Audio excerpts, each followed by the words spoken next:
আসসালামু আলাইকুম ওরহমতুল্লাহি ওবরাকাতুহ। এই শহরটি শুধু একটি নগরী নয়, এটি ইতিহাস, ঈমান এবং মানবতার এক জীবন্ত সাক্ষ্য। এই শহরের নাম মদিনা। একসময় এই ভূমি ছিল নীরব, মরুভূমির বাতাসে ভরা, কিন্তু আল্লাহর ইচ্ছায় এখান থেকেই শুরু হয়েছিল মানব ইতিহাসের এক নতুন অধ্যায়। মক্কায় যখন সত্য বলার অপরাধে নির্যাতন নেমে এসেছিল, যখন ঈমানদারদের জন্য জীবন হয়ে উঠেছিল অসহনীয়, তখন আল্লাহর নির্দেশে হজরত মুহাম্মদ সাল্লাল্লাহু আলাইহি ওয়াসাল্লাম হিজরত করেন। এই হিজরত শুধু স্থান পরিবর্তন ছিল না, এটি ছিল অন্ধকার থেকে আলোর পথে যাত্রা। এটি ছিল জুলুম থেকে ন্যায়ের দিকে ইতিহাসের মোড় ঘোরানো। মদিনার মানুষ প্রতিদিন অপেক্ষা করত, প্রতিটি সকাল, প্রতিটি বিকেল তারা তাকিয়ে থাকত দিগন্তের দিকে। আজ কি তিনি আসবেন?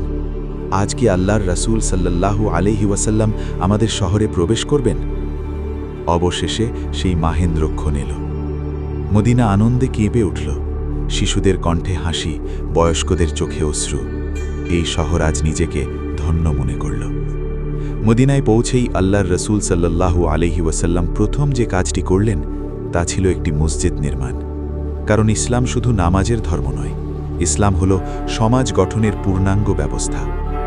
এই মসজিদ হয়ে উঠল ইবাদতের স্থান, শিক্ষার কেন্দ্র, পরামর্শের মজলিস এবং মানবিক সমাজের ভিত্তি।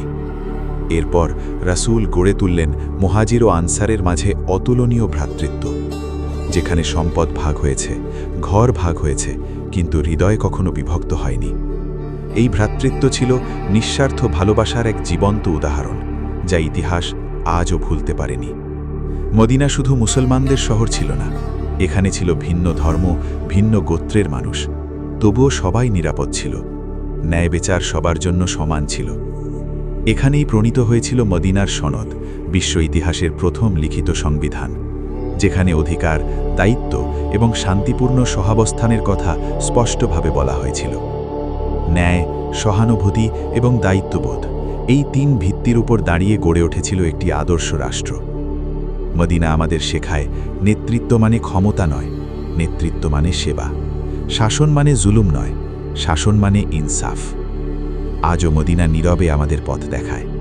সে বলে, যদি সমাজ গড়তে চাও তাহলে আগে মানুষ হও, যদি শান্তি চাও তাহলে ন্যায়ের পথে চলো। এই ইতিহাস শুধু জানার জন্য নয়, এই ইতিহাস অনুসরণ করার জন্য।